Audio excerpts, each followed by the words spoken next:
Welcome guys. So from our previous video that we had, if you guys hadn't seen me break down a whole chicken, make sure you guys check that out. We're gonna make sure we put a link so you guys check that video out. But right now we're getting ready to take our carcass, as you can see here, and we're gonna make a wonderful, flavorful chicken stock to utilize for many things. I can use this for making a nice rice pilaf. I can use it to make a sauce, to braise any meats, to make soups. Soups are great when you have a nice homemade chicken stock, because then from there you get to add your own flavors and develop a base in which that you can take and just transform it into anything you want. So let's go ahead and get started. Is this cheaper?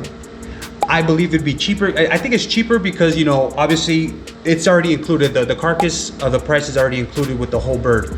So it is a lot cheaper, because I don't know how much the chicken broth or the chicken bouillons go for.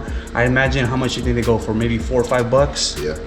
You know what I mean? Basically free, just some onions, celery, and This, yeah, I keep it simple. Look, I mean, I do what the French call a mirepoix, which is the ratios is 50% carrots, 50%. I'm sorry, it's 25% carrots, 25% celery, 50% onions. So I'll just keep it very classical, very simple. Not gonna get too crazy. Gonna make a simple, basic chicken stock, because I just love simple, delicious bases, because I love to transform things into a variety of flavors. So the more simple, the more basic it is, the better it is for me when I develop stuff. So more flexible, right? yeah. So it's a quick rough chop. I like to keep them a little bigger so that they last a little longer in the stock. So just like so, right down the middle. 1, 2, 3. As you can see, pretty fairly big chunks. I washed already all the vegetables, so I like to keep the skin on, especially on carrots. I believe, you know, they're more nutritious with the skin on, and again, you know, it's for stock, more flavor, because a lot of the actual flavor is in the skin of the carrot as well. So same thing, we're gonna cut them roughly around the same size, as you can see, like so. All right. Now the carrots. Carrots have a really natural sweetness to it. That's what's gonna help bring that kind of natural chicken flavor with a touch of sweet. Same thing with the onions. The onions not so sweet, not until actually you like caramelize them. So we're not gonna get much sweetness off of the carrots. I mean, off of the onions like we would the carrots in this application. I think the celery, you know, I don't know what the point of the celery is. Celery flavor to me is, I don't know, it's a little weird, in my opinion. But hey, you know, a lot of French famous chefs, you know, they've made amazing creations off of this wonderful recipe. So, you know, we'll stick to the classic OG recipe here. So from here, I'm gonna go ahead and add it to, oh, sorry, that's right. Sorry, let me go ahead and move this over to the side, and we're gonna move over to our pot so we can add all of our ingredients into the pot. So, into our stock, to give it just a little extra depth of flavor, we're gonna add a bay leaf or 2 and some crushed pepper. I don't have whole pepper at my disposal, but whole peppercorns work really great with chicken stock. They give it that little mild spice, kind of help bring everything together to give you that voluptuous taste that lingers in your mouth of deliciousness. So now that I have this here, I have my carrots, my carcass, my bay leaves. We're gonna go ahead into our pot, we're gonna add our bones. Make sure that you have them to size, so just go ahead and drop them in there. As you can see, our water had been going in the background.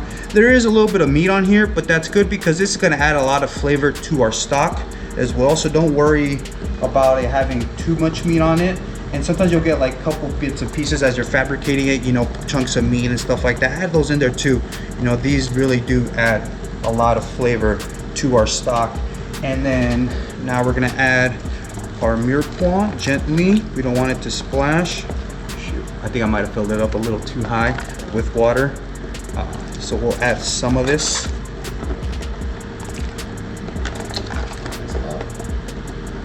I'm going to right now.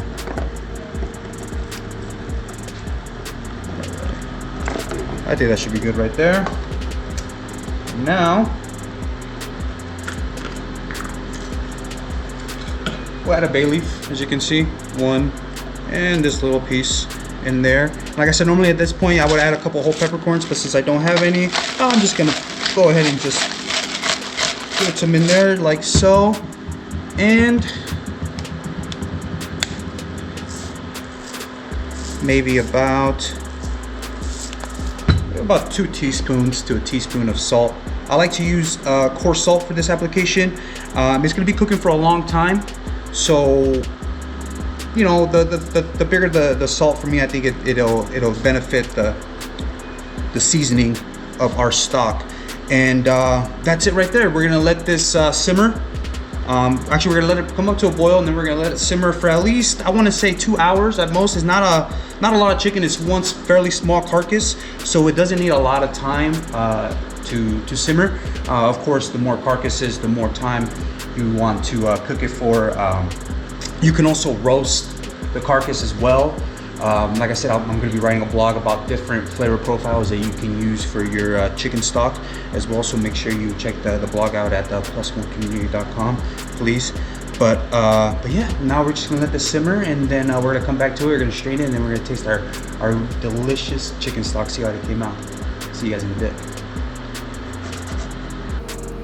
All right, guys. So our stock has been simmering for just about 2 hours now. And as you guys can see, there's been a huge reduction of it. In the beginning, if you remember, we started right above around this line.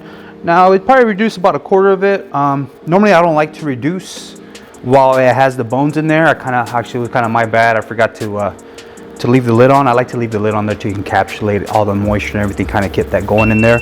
But either way, it's fine. So now let's go ahead and strain this, and let's taste our flavorful liquid.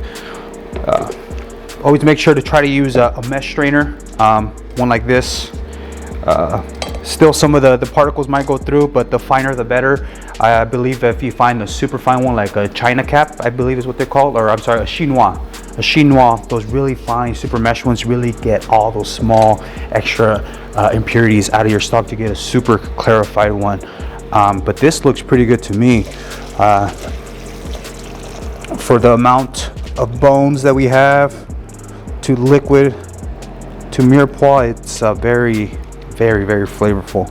Again, like I mentioned before, I wanted to keep this a very basic flavor. Not basic, but about mild flavor, something not too crazy and outrageous, because the applications that I'm going to use for this are endless, and I like to keep it simple. But from this step, if you're going to use it right away for a soup, I mean, it's perfect to use now. If you're not ready to use it now, you can put in quart containers or pint containers or mason jars, whatever works best for you. Store them in your freezer. Whenever you're getting ready to make soup or anything, you can pull it right out, put it into a pot, bring it up, and it's going to melt right away. Once you put it in the freezer, though, they should last you anywhere from 6 to about a year, in your freezer. But I'm pretty sure that by then you're gonna use it up. But just a tip, on how to store it and stuff like that. So yeah, guys. I mean, this is our beautiful homemade chicken stock. You want to come try this, Gerald, or what? Come on, man. Let's see what we got here. Again, it's gonna be a very light, subtle chicken flavor. Careful though, it's a little hot, be careful. But it's good. It's packed with like that sweetness from the carrot, that oniony, garlicky taste, and a little bit of that peppercorn. What you think? Oh, it's amazing. I can taste that. It's not so powerful, right? No, it's subtle. It's real subtle and light, and I can definitely taste all of the flavor components that you put in. Especially the chicken, actually, is kind of crazy. Like, this tastes more like chicken stock than buying chicken stock. Right? So it's actually really, really good. Yeah, and another great thing you could do here, I mean, I could even take some chicken right now, like shredded chicken, shred some chicken in there, some vegetables and stuff like that. Add this in there, go inside, reheat it up again, and boom, we have a soup, especially with this little chilly weather we got going on. But yeah, guys, let me know what you guys think. Go ahead and try it out. Like I said before, I'm going to put up a blog about different flavor profiles that you could add to your stock to kind of give them a specific taste to what you like. So yeah, be sure to check that out, and go ahead and let me know in the comments below what you guys think of my recipe.